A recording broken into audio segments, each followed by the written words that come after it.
The complete works of Swami Vivekananda, Mission of the Vedanta, an address by Swamiji to the residents of Kumkonam, Part 4. Every one of the great religions in the world, excepting our own, is built upon such historical characters, but ours rests upon principles. There is no man or woman who can claim to have created the Vedas. They are the embodiment of eternal principles. Sages discovered them, and now and then the names of these sages are mentioned. Just their names. We do not even know who or what they were. In many cases, we do not know who their fathers were. And almost in every case, we do not know when and where they were born. But what cared these sages, for their names? They were the preachers of principles. And they themselves, so far as they went, tried to become illustrations of the principles they preached.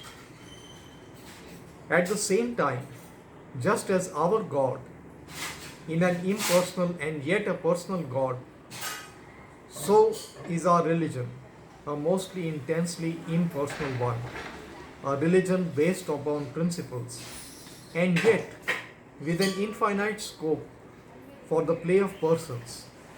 For what religion gives you? More incarnations, more prophets and seers, and still waits for infinitely more. The Bhagavata says that incarnations are infinite, leaving ample scope for as many as you like to come. Therefore, if in any one or more of these persons in India's religious history, any one or more of these incarnations, and any one or more of the prophets proved not to have been historical, it does not injure our religion at all. Even then it remains firm as ever, because it is based upon principles and not upon persons. It is in vain we try to gather all the peoples of the world around a single personality. It is difficult to make them gather together even around eternal and universal principles.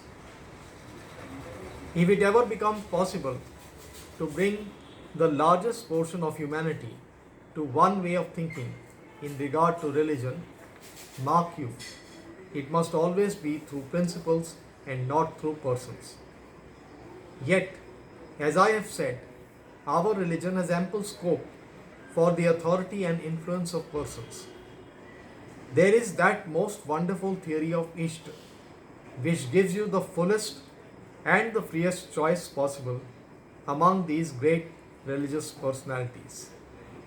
You may take up any one of the prophets or teachers as your guide and the object of your special adoration. You are even allowed to think that he whom you have chosen is the greatest of the prophets, greatest of all the avatars. There is no harm in that. But you must keep a firm background of the eternally true principles. The strange fact here is that the power of our incarnations has been holding good with us only so far as they are illustrations of the principles in the Vedas.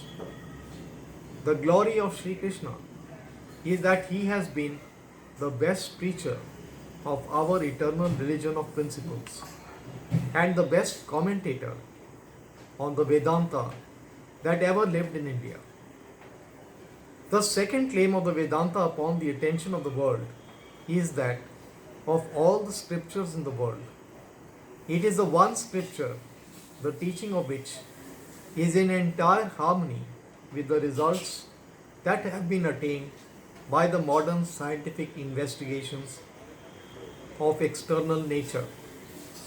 Two minds in the dim past of history, cognate to each other in form and kinship and sympathy, started being placed in different groups. The one was the ancient Hindu mind, and the other the ancient Greek mind.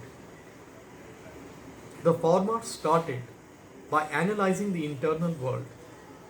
The latter started in search of that goal beyond by analyzing the external world. And even through the various vicissitudes of their history, it is easy to make out these two vibrations of thought as tending to produce similar echoes of the goal beyond. It seems clear that the conclusions of the modern materialistic science can be acceptable harmoniously with their religion only to the Vedantins or Hindus as they are called. It seems clear that modern materialism can hold its own, at the same time approach spirituality by taking up the conclusions of the Vedanta.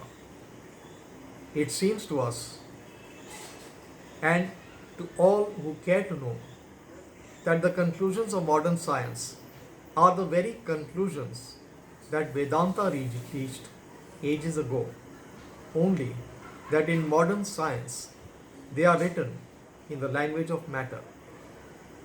This then is another claim of the Vedanta upon modern Western minds, its rationality, the wonderful rationalism of the Vedanta.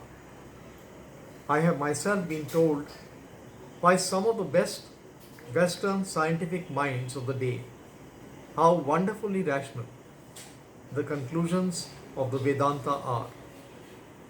I know one of them personally who scarcely has the time to eat his meal or go out of his laboratory, but who yet would stand by the hour to attend my lectures on the Vedanta. For as he expressed it, they are so scientific. They so exactly harmonize with the aspirations of the age and with the conclusions to which modern science is coming at the present time.